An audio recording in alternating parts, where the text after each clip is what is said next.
As a mental health advocate and author, I love books. Books have the capacity to inspire, educate, transform, and ultimately help readers all over the world. So if you want to publish your book or if you need help writing your story, I highly recommend Mindstir Media, rated the #1 best book publisher around the country. Mindstir Media can help you no matter where you are in the book writing or publishing process. Go to mindstirmedia.com to learn more and schedule a consultation.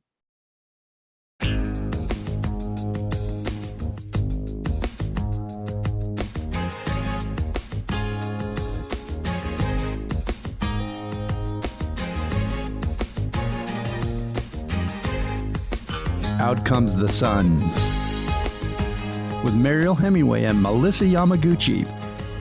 Out Comes the Sun compassionately helps you navigate mental wellness practices that you can apply to your daily life.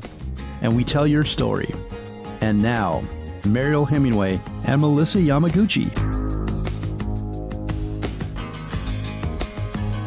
Hello, everybody, and welcome to Out Comes the Sun Radio. I am here, Mariel Hemingway, with my brilliant co-host, Melissa Yamaguchi.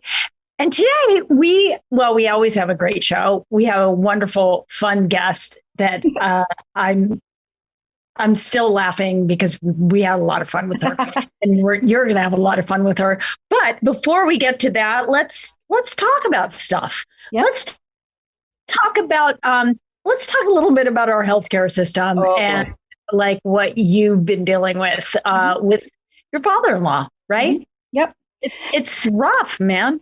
Yep. So my father-in-law is 87 and, military life, young military man, young in his career began and had some health issues as a result of some of the choices that were made, not by him. Right. And so now here we are at this later point in this stage of his life, and we're working with it. And I have stepped in because his children can't always be available to go to every doctor's appointment and so forth. And I'm more than happy to step in and help. But I came across a situation today that left me completely flabbergasted. And one of the things that I want to share with you, Mariel, you and I talk about this all the time, is the art of being kind. And it costs, it costs you nothing to be sweet and kind to people, even if you're having a bad day. Just kind of rise above as much as you can. My father-in-law was a bit agitated. He's been going to doctors here and there, not really getting answers, but having more tests run, and we're not sure. And sometimes the doctors don't agree with one another, and that puts my father-in-law in a bit of a funk. Yeah. And so he was a little agitated today, and it wasn't comfortable for everybody because he was agitated, but, he should be offered grace. And so I was kind of hand to the side of the mouth telling the nurses he's a little agitated. And typically he's a camper. He's a pretty good camper. He'll go along and go into these meetings and not really understand why it's taking so long, but he's patient. He has been. Today he wasn't feeling that way so much. I know it's energy. His energy was a bit twisted upside down, and that's okay. We afford him grace. And the nurses were sweet. But the doctor came in, and my father-in-law was a bit cantankerous, if you will, with the doctor. And the doctor became a little incensed, but perhaps didn't feel as though he could direct his frustration towards my father-in-law. So boomeranged it over to me and was snapping at anything I was telling him. And it's been my practice thus far, going to the doctors, is keeping them abreast of what the other doctors are saying, because I believe it should be a collective front helping my father-in-law. And when I shared with the doctor something another doctor had said, he stood up and slammed his clipboard and said, "You can't say that." I said, "Well, I'm not giving the diagnosis." And he said, you guys, he said, "You have been difficult to deal with today." It's the first thing I had said. I had not said one word, but he was really frustrated with whatever. I don't know. Maybe he'd had another patient that was cantankerous as well. I left realizing my father-in-law became even more aggravated. So I really took my energy down, calm, and let the doctor have his moment. It wasn't about me. I don't know what it was about. A little bit of an ego involved maybe, and maybe all the energy in the room. Got my father-in-law out, drove him home. We didn't even talk about it. But as I was driving to work with you today and to share, energy and good news and hope and promise about all the things that are going on in the world. I remembered an article that my mom had sent me. My 85-year-old research assistant, my mother, who's brilliant at this, sent me this great article in the LA Times about this doctor who's 101 years old. And he still goes to work, Mariel. And you can't tell. They said you can't tell by looking at him. He's a little rounded in the shoulders, but they said he still moves with a pretty strong gait, a little sprite, And he goes into his office twice a week. And the other 3 days he is conferring with colleagues, and he's on Zoom with different medical schools throughout the country, helping them with ideas and working with research people, trying to figure out ways to cure certain things and work on different ailments and addressing new ailments that are new that weren't on the horizon before, maybe from looking over at our phones, hunched over, whatever the issues are. And when he was asked by a reporter, why are you still working at 101 when you could easily have retired 45 years ago? And he said, what? He said, I took an oath to do no harm. I took an oath to help. And he said, if I'm still mentally and physically capable of providing that help, why wouldn't I? He said, I love my patients. I love trying to help people. And I want to be a resource for people who don't have access to good health care and who don't have solutions. I think I can still provide that. Now, when I can no longer provide it, I'll step away. But Mariel, 101, God love him. Well, also, he comes from a generation that probably, and I don't know about the other doctor that you saw, but he comes from a generation that's about, their bedside manner was very different. I remember my mother being sick with cancer when I was a kid, or my father having a heart attack and being in the hospital. It was different. There was a different sensibility. It was still like, neighborhood doctors or like the town healer doctor, whatever. They still had that feel to it. And it seems to me that this guy who is 101 feels like, like he's still that guy. He still wants to go. And by the way, I totally get it. I get that it's like, because people say to me, like, well, wow, you could retire. What? I mean, to me, I actually feel like I'm at the beginning of my life. Like, why would I retire at 65?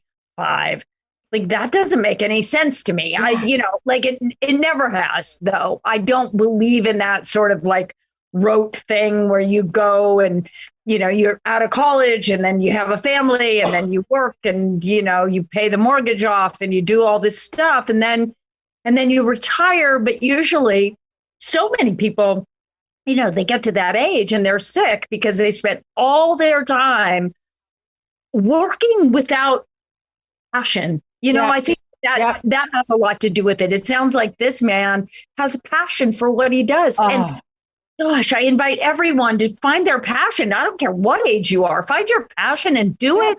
And don't quit doing it until you can't do it anymore. Right. And age is a number.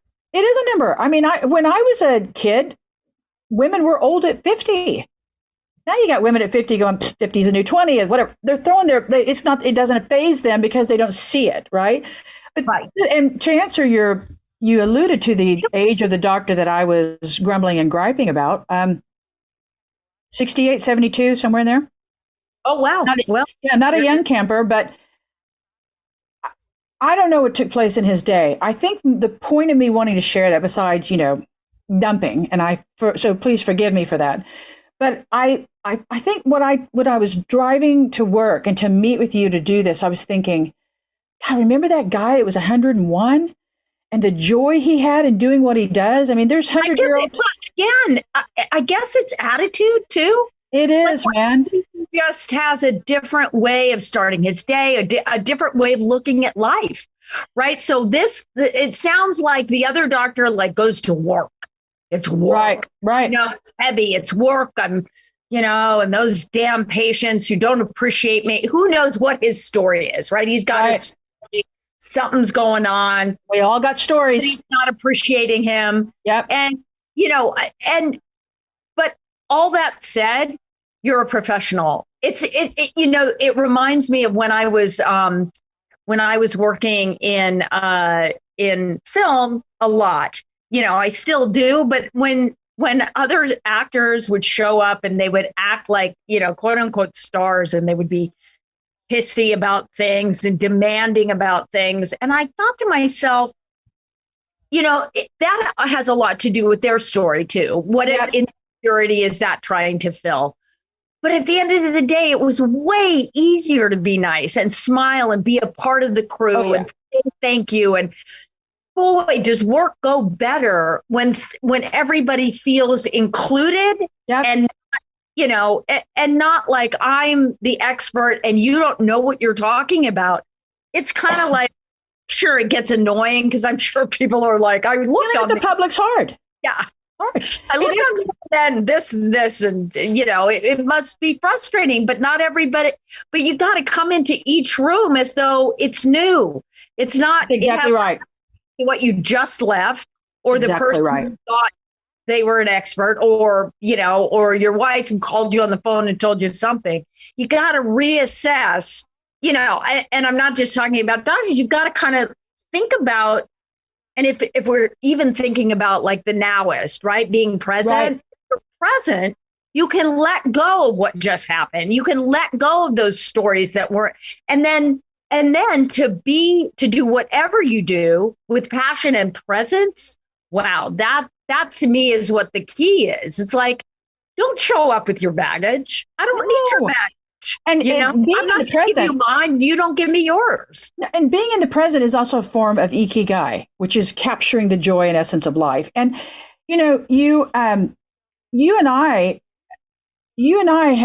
talk every day, and our audience knows that. But for those who are tuning in for the first time, Mariel and I talk every day.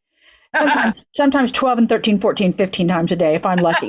So we talk every day, and we talk because we work through things together as friends, and every day is not sunshine and roses. I mean, that's silly to think so, but we work through it, we talk through it, and then we don't take it out to everyone else. We never show up on our show, slamming and jamming. I mean, I did a little bit today, but we don't show up slamming and jamming usually.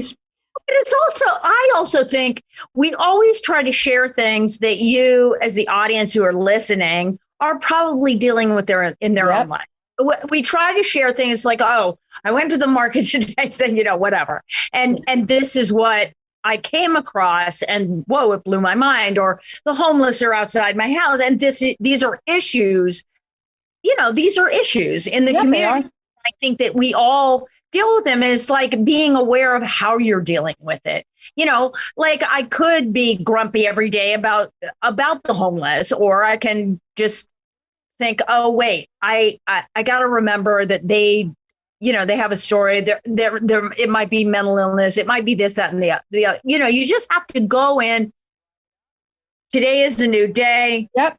So join in, participate in being kind about all of it. I don't know. And I think the number one reason I wanted to share is because I know that people encounter this. I hear people all the time talk about, the way I was treated, the way my parents were treated, the elderly not being taken care of, whatever it is. This doctor who was 101 and is still practicing is a Holocaust survivor. Interesting. So there are many reasons to think, well, I should be angry or bitter at the world because of. But all also, of us have a story. All of us have a story. It shows you a lot of why he is incredibly grateful for every day, and just grateful to be here. But he could be bitter on some level. But this man who has endured so much and is so beautiful and grateful and loves his patients and loves what he does, I think that for me, the takeaway is yes to everything you were saying about how we bring in our own sunshine. We determine the weather that day for ourselves. But what helped me move away a little bit from my total confusion on what just happened, because I haven't encountered that blatantly before with my father-in-law or my mom or my father or anyone else. What took my takeaway and what helped me kind of recenter was remembering, yes, this guy has a story. I've got to learn to breathe and not let his his vitriol stick to me, because any barnacle on my own ship has to be something that I'm chipping away. That's something that I need to deal with. I don't need to start bringing other people's baggage and junk onto my journey. But reminding myself that, yeah, there's enough beauty in the world. There's enough good people. This doctor who's 101. There's another woman that I want us to bring on the show. She's 102. I wish we could, but we got a break. Oh, breaks are for wimps. Knocking. She is knocking on our door. We'll continue this conversation because it really is great.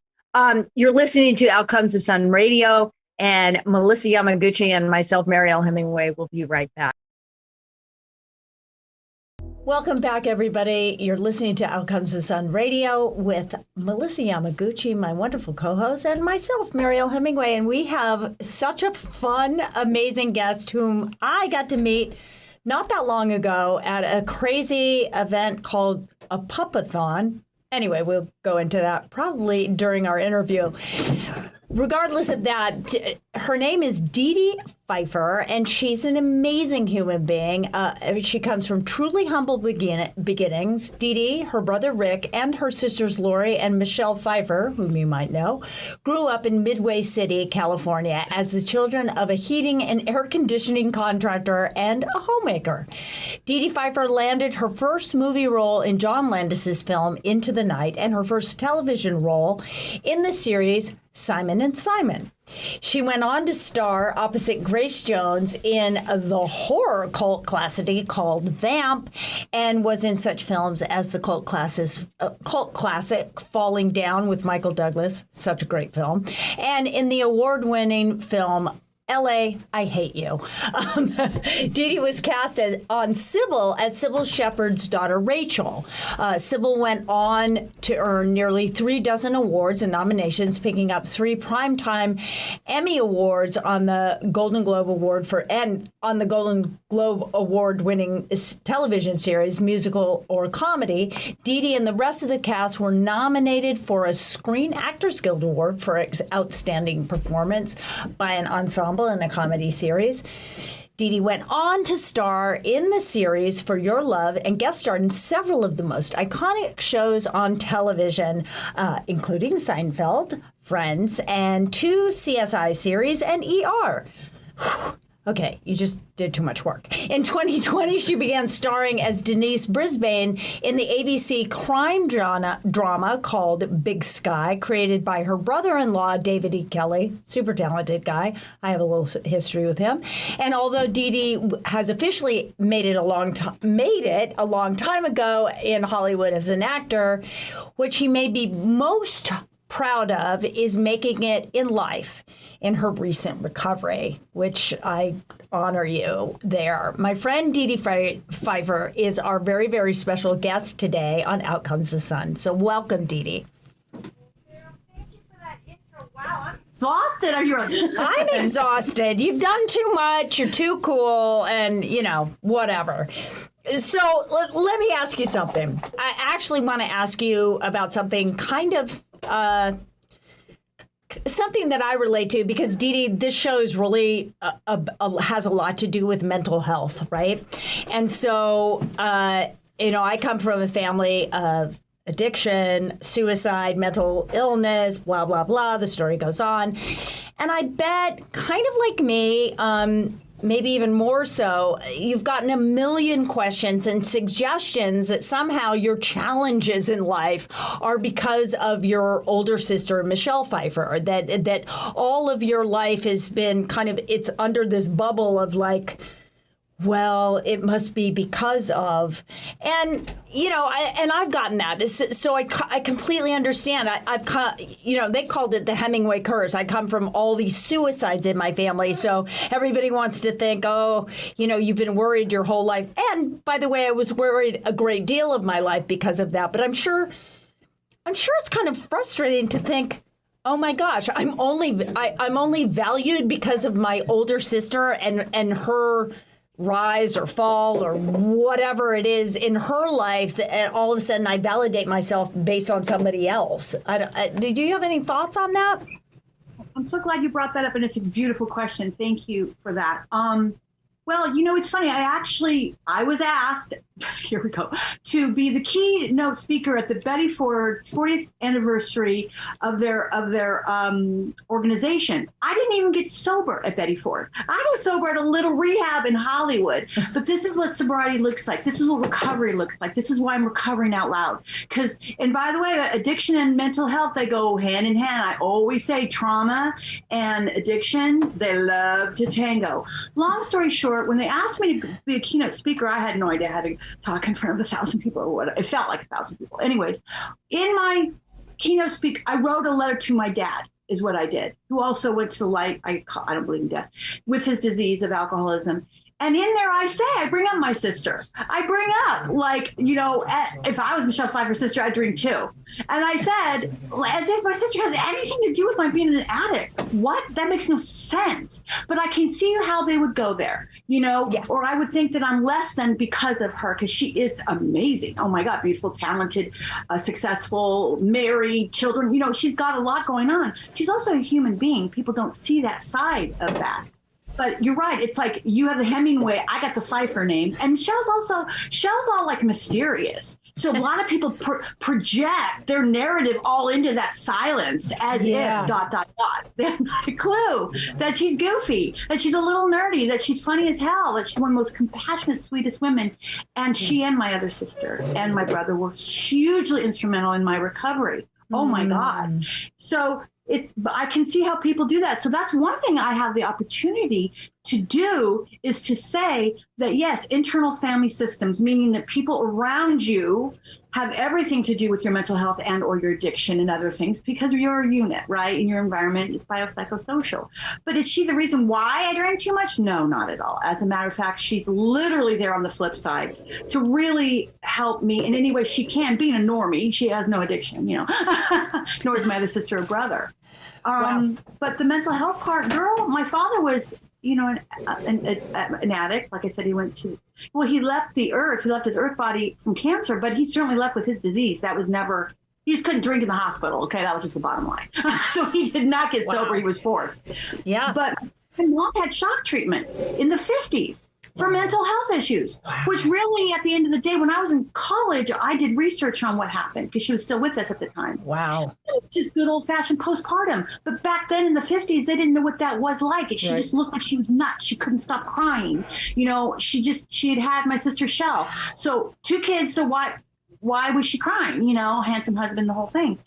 So I did a whole paper on that, and boy, I got an A on that paper, let me tell you, because I had to compare shock treatments with where the shock treatments started, which was euthanizing pigs before they would slaughter them. It would happen in Germany. It was a nasty story. But so my mom, and then she had me 5 years after shock treatments. I always say, well, that explains a lot. I didn't say while she was pregnant with me. It was after, but still. Vibration, that energy, that frequency. And I'm like, bring it on. Yeah. I had an addict over here and then one with mental health issues over here. I never got to meet my mom. What she was like before they zapped her 12 times or how many times they zapped her. So I'm all over your show. I'm all over Recovering Out Loud. I love being part of the conversation because part of having the conversation will help chisel down. You and I talked about that day at the hackathon.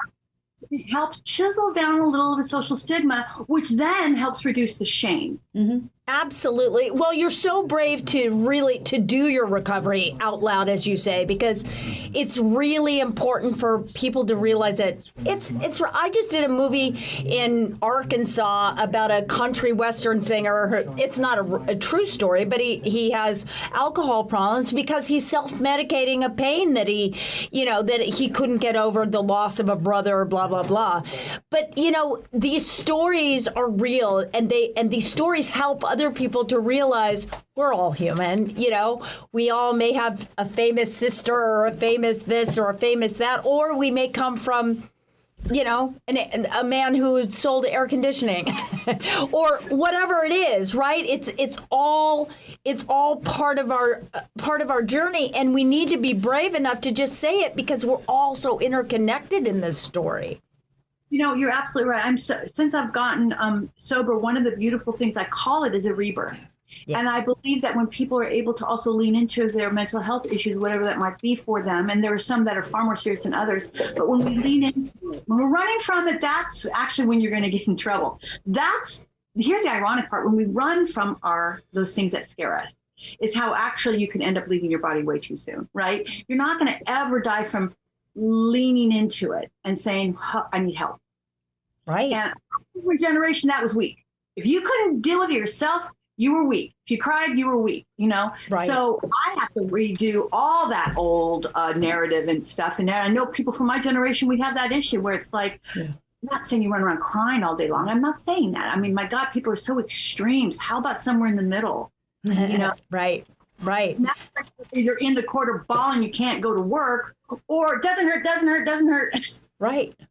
It's like somewhere in the middle, people, but we are connected. We're absolutely connected for sure. We're human beings. 100%. How long have you been in recovery? Almost 5 years. I'll be 5 years. Good for you. Congratulations.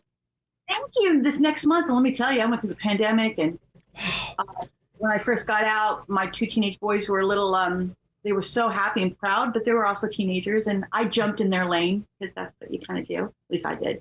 And I got spanked. I got slapped, but I had an amazing sober coach. And believe it or not, you watch Down with Dedee, you'll actually understand and know what a sober coach is. They're phenomenal. Problem is that they come with, you have to be able to hire them. Insurance companies don't cover that. Which is so instrumental it's one thing to get sober. It's nothing to address that element. Often rehabs, and I say this with love, but they don't know. They're not addressing the underlying other issues that are going on, which is the mental health issues. Let's just say, example, trauma. Now, addiction's over here, trauma's over here. If you're only addressing the addiction, that trauma is still there. Yeah. And that's the underlying stuff that you're looking at a relapse, and vice versa. If you're addressing the trauma and not that addiction is going to kneecap whatever work you're doing with the trauma. Absolutely. Right. And we sadly don't look at it as a multidisciplinary wraparound way of dealing with these things unless you have somebody who knows both. And generally speaking, not all clinicians are, I'm going to say, trained on dealing with both. Yeah. And you're going to have to take your ego aside and say, hey, I'm going to help you with the addiction, but we do need someone to help you who's a professional in trauma. Yep. Absolutely. I know you're not one to 2 people, but I'm telling you, this is the way we're going to tackle this so that you have a shot at success in your recovery. Most don't even think that way. And I'm going to be the one to say, hey, excuse me, why not? Let's. Absolutely. Yeah, because I just think that's important. Well, you made mention that insurance companies don't always cover the sober coach, and one thing that we've been learning on our show through different interviews and with people in various industries is that insurance isn't covering a lot of things that are happening. But aside from that, Dedee, what we've discovered is that the people that are graduating from college with a degree in social work is shrinking. And so we heard that we know you took a 10-year hiatus, and then you went back to UCLA and you got your degree in social work and social services, and social work, not services. I want to first of all applaud you. It's huge, and because it's so desperately needed, but also going back into a totally different arena from where you'd been. After everything you've been through, can you share with our listeners what that was like? Scary as you can imagine. I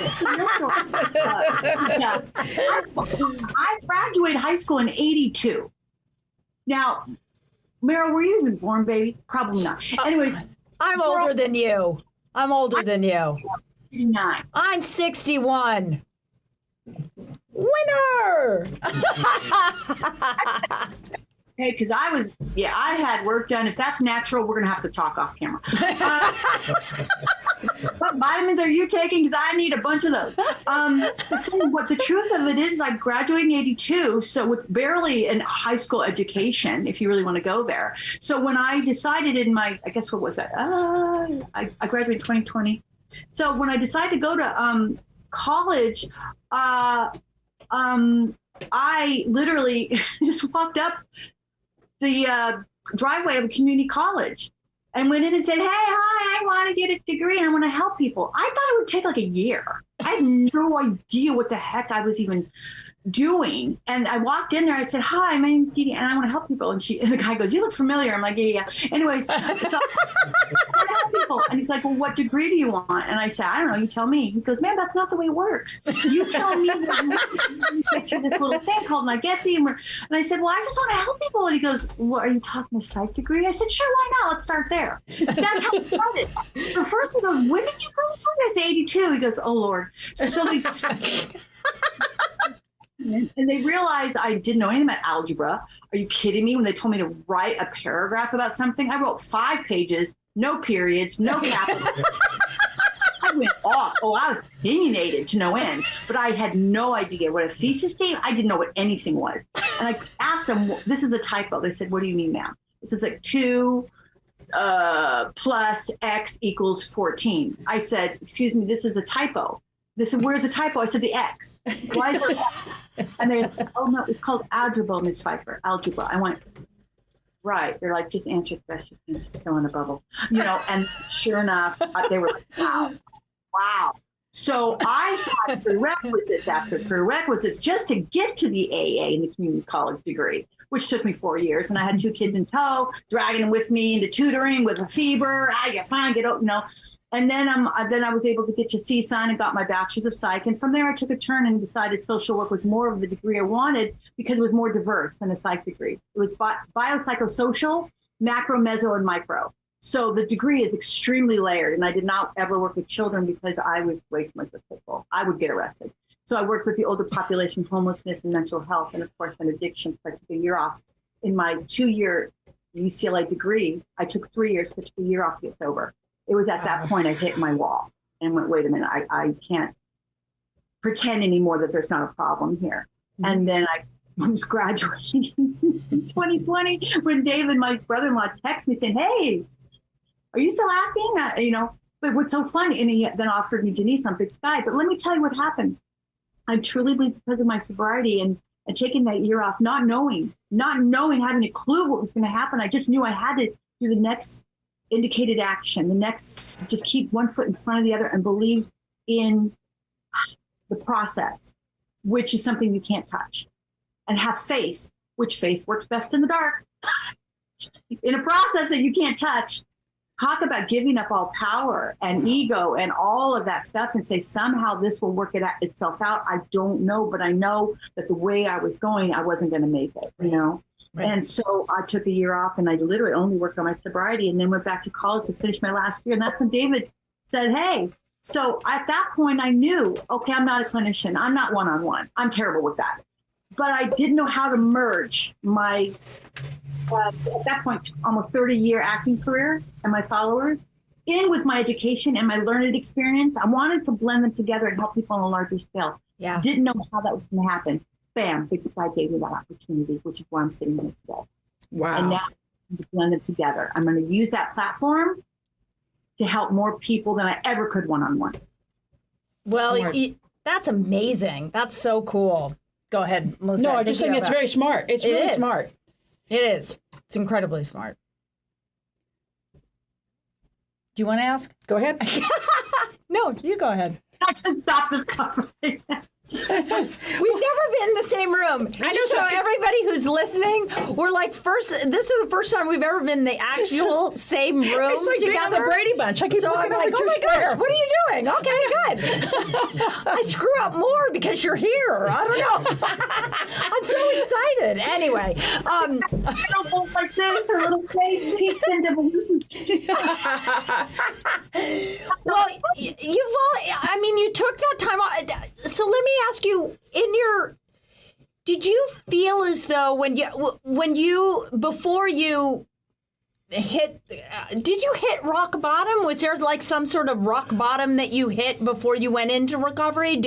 Because that's the typical thing, it's like, you got to hit that thing and not until they get there. You can't help anybody until they've hit rock bottom. So explain maybe what that was for you, or maybe you didn't. Maybe you just came to the realization that this had to end.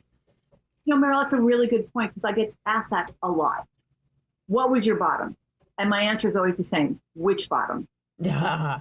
When you're active in your disease, which is what addiction is a disease, and right now I'm not active in my disease, but when you're active in your disease, which is you're using your DOC, your drug of choice, and that can be sex, gambling, meth, heroin, alcohol, work.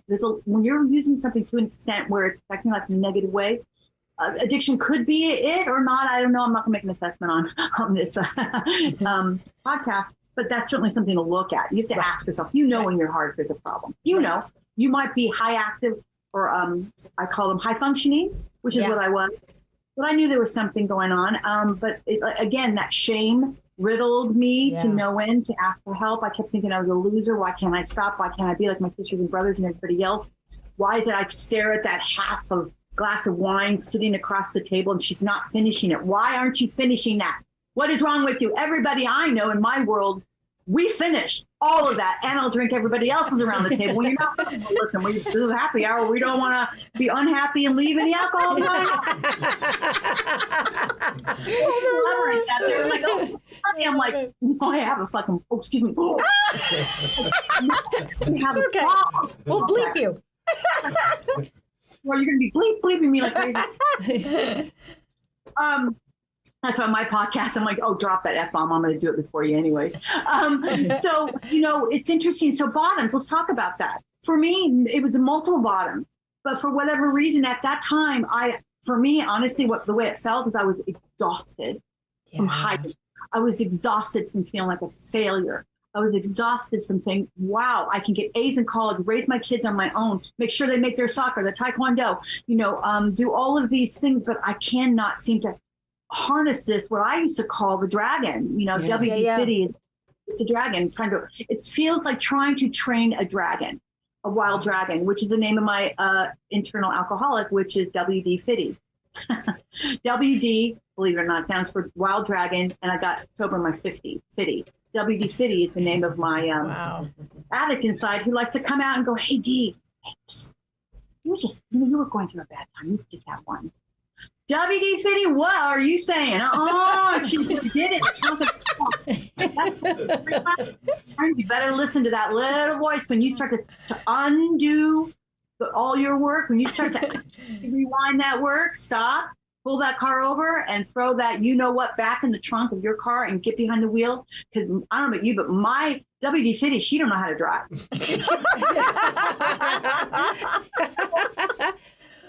I'm like, chica, I got this car, not you. And that's how I handle my sobriety, which is not today, Felicia. Tomorrow, but not today. Because I'm on the roll. And even though I have hard moments, this is what it is. So I hit my bottom after the first year of my second year degree at UCLA. At that point, it had been a long run. Why? Who knows? I think the universe was saying, okay, D. Okay. And I started to look at 800 numbers on the TV. And it said anonymous 800 numbers. And I thought, gosh, I'm Dedee Pfeiffer, and I guess I can call and just be, Jill Green. Green's like a Jill. I always wanted to be a Jill because my woman is Dorothy. So I thought I'll be Jill Green, and I'll call and just say, hey, how does this work? What do we do? And I was just so scared. And at that same time, my family came to me and said, we'd like to do a intervention. Wow. And I looked at that family member and said, oh my, no, you don't have to do that. I'll go. Just take care of my kids and my animals. I'll go. And then they went, wait, we expected a big F you. We did not expect that answer. So they went back to and said, she's willing to go. And they're like, what? And they were all bored. We know she's not going to show up and it's going to be this whole thing. And I said, no, I do need help. I didn't know how to ask. And at that point, my sister started bawling. Wow. They didn't know how to help me. I didn't know how to ask. It was actually really sad. They saw me slowly dying. And this is why I'm doing this out loud, because there's so many people out there who are like me and my family, where you're like, we want to help, but we don't know how. We don't know how to have the conversation. And they could have easily gotten a royal FU from me had I been not ready for whatever reason. Right. That's right. That's exactly right. You're ready when you're ready. It's very subjective. I know sometimes when you've lost everything, people are like, is she or he or they not ready? They've lost everything. They're in the gutter. And guess what? Not yet. They're ready when they are. That's right. Yeah, that's exactly right. That's right. One of the hardest things. The same thing with mental health, right? You'll accept that treatment when you're ready. Yeah, and that's probably one of the hardest things about being those around us. Yeah. Is you want them to be ready than they're probably ready. So the best you can do is say, hey, I can see you're struggling. I love you. And when you're ready, let me know and I'll be here to help you seek help. And that goes for mental health and or addiction. Yes, absolutely. That's all you can do, right? Yeah. Yes, it's a great tip. It's huge because people are wanting to know what they can do. We talked about in our last interview, or a recent interview, on a show, Queen Charlotte, where the Dowager Queen comes to her son, Mad George III, after he and his wife have a baby. And she asks him, are there any signs? As though there's some sign, like a birthmark that indicates mental illness from the Mad King George, his son. And so the question lies is, people don't know what to do. And what you just said, offering love, and I'm here, whenever you're ready, I'm always here, it's a huge wall of support. It's a huge wall of support, and just being, and I always say this, it's like, because you can never change anybody, but you can hold space for anybody, right? But you have to acknowledge that that's what you're doing, because just like with your story, which is so incredible, because you were ready. It was like the universe was aligning, and you were ready. It was time for you to step in and be your best. Be your best self, but you didn't know that. And had you known prior, had your family been able to say, "Oh, I really want to help you, and I'm gonna step back until you're ready," it would have been nice. But whatever. But that's the thing. Nobody knows how to address this, and that's kind of what my mission is. And I think it's kind of your mission with helping people with addiction is just giving them opportunities to be able to get the help that they need, right? Mm-hmm. And we're not used to not jumping in other people's lanes. Well, you need to do this and you need to do that. That's kind of, I always call that old chatter. Old stuff. Kind of like this. Here's a good one. It's also old chatter. Is he or she or they clean or dirty? And I'm like, well, are you talking about their sobriety, or are you talking about whether they need a shower? Because I'm right now not active in my disease, but I'm dirty as heck because I need a shower, but that does not mean clean. And I always go, I don't want to make anyone feel bad, but I go, oh, you mean, do they need a shower? And they're like, oh, is that a bad thing to say? I said, well, you know what it is? And I never want to make anyone feel bad. Because I still use old terminology sometimes that my younger friends go, or my kids are like, Mom, we don't say that anymore. I'm like, oh, I'm sorry. And I get really defensive. And I'm like, no, seriously, what is it we're saying? Can you tell me the legal? It's so true. We're the generation is like, uh-oh, did I just stick my foot in my mouth again? I'd never heard clean or dirty. That's amazing. I haven't either. You want to make sure language goes out real fast. Just start using it on your kids. Because it becomes uncool when I started saying oh, that's so bad. They're like, okay, now that's not cool. I know. Oh man, it's the quickest way to make sure that dialogue is out of the house. But I think that it's through education, but the education coming from love and understanding. It is really hard for those around. Yes. Oh, by the way, I just want to circle back around about the insurance thing. I was in rehab with people whose insurance companies told them after 1 or 2 months, you're done. Oh, you're done. And they're holding on for dear life. No, I'm not ready. And these are I call them meth heads because some of my best friends are ex-meth heads. I don't call them that. Well, hello. No, and then they're going to be quiet. It's okay. They're not quite here yet. They're not here yet. You didn't see that. We were going to talk to you about the paranormal anyway. On my show, we talk about the paranormal. That's why I was like, hello, Jeff. Were we connecting in another lifetime? Oh, my God. No.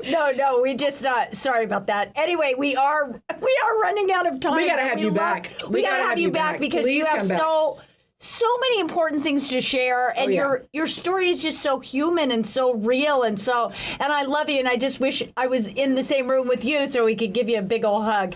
But I know how amazing you are, and I can't wait to be on your show because I'm going to do that in a couple of weeks. And Dedee, thank you so much for sharing so bravely and so courageously your journey. We are so grateful that you came on, and we love you, and you got to come back, and that's all there is to it.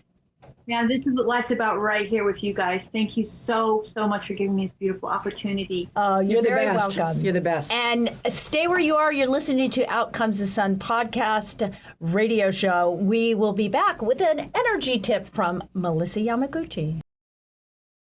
Welcome back to Out Comes the Sun with Mariel Hemingway and Melissa Yamaguchi. I'm Melissa, and I'm here to share a tip with you on energy. One of my favorite lessons in energy is that of Ikigai. And Ikigai is really just the happiness of always being busy. And from this happiness of staying busy, you then experience youthfulness and joy and purpose in your life. So I want to share, if I may, some of the most important tenets of Ikigai and how we work with them in feng shui and energy. First of all, Ikigai is a practice that is utilized in Japan, and probably the most prevalent place where it's recognized is in Okinawa. And in Okinawa, for every 25 people out of 100, so a fourth of the people of 100, so every 25 people out of are over 100, are 100 years old for every 100,000 people there are. So 25 people out of every 100 are over 100 years old out of every 100,000 people there are. Largest group of people over 100 years old anywhere else in the world. So these are some of the key components, and I hope my math worked out there. I'm realizing now that I could have some people scratching on chalkboards to figure out what I just said. The most important aspects of Ikigai, to obtain Ikigai, is to understand the importance of community. Having a group of people around you that you can be not only contact and do something with, but perhaps meet up with and connect with each other and also hold each other accountable. Did you make your appointment? Have you talked to your daughter? How are your roses? Whatever the connections are. But as we age, as those of us are lucky and fortunate enough to age, we start to lose family members and friends and loved ones. So then our circle becomes smaller and it shrinks, and our connections do. So it's important that we create communities in new areas, whether it's at the temple, the synagogue, the church, or it's the local community center where you go and meet up with people. I don't care if you're playing bingo, but it's staying active regardless of your age. Pickleball, whatever you want to do. Also, it's nurturing friendships. Those friendships that you do have, making an effort and a point to stay in contact with people. And I'm not just talking to any of us over the age of 100. I mean, for all of us. I encourage my children who are 21 and 23 to be very actively engaged with their friends, reach out to them, check on them, see how they're doing, to build these threads of relationship. And once they've learned these practices, they can take them with them throughout life, certainly. Eating light. Now, that's an odd addition to Ikigai, right? But the importance of this is that when you eat lighter, your food is not as heavy and saturated, then you're able to move, which is the next point that I want to make with Ikigai. It's daily movement. It's staying busy. It's not sitting down on the chair and staying there. Now, certainly we can get tired and want to take a rest. This isn't about that. It's not even about those who like to take a midday nap, but it's about keeping yourself busy, staying active. And then, most importantly, is getting enough rest, which goes back to the nap thing. There have been studies out recently that talk about the benefits of taking a nap and how there used to be a time when people were made to feel guilty if you were pulling out a mat and taking a nap after kindergarten, then you were seen as you were laughed at. But that we're seeing the benefits of that. So certainly getting enough rest, and going back to many of the messages that Mariel and I both have shared on the importance of setting your bedroom up for pure comfort. So let's practice the art of Ikigai. I'll do it with you. I do it already daily, and it's an important part of my life, to your health through the lessons of feng shui. Now stay tuned, don't go anywhere. Coming up next is Mariel Hemingway to talk to you about balance. You're listening to Out Comes the Sun.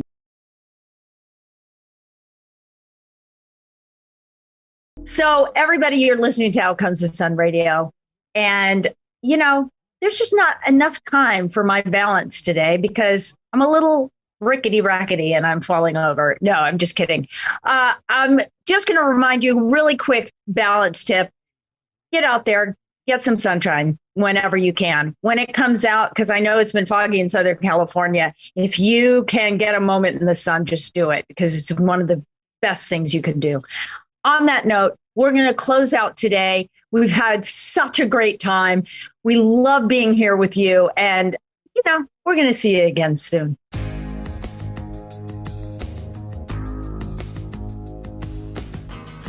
Out Comes the Sun has been a production of Evolve Entertainment. Hosts Mariel Hemingway and Melissa Yamaguchi. Executive producer Jeremiah Higgins. And sound engineer and producer Richard Dr. D. Dugan.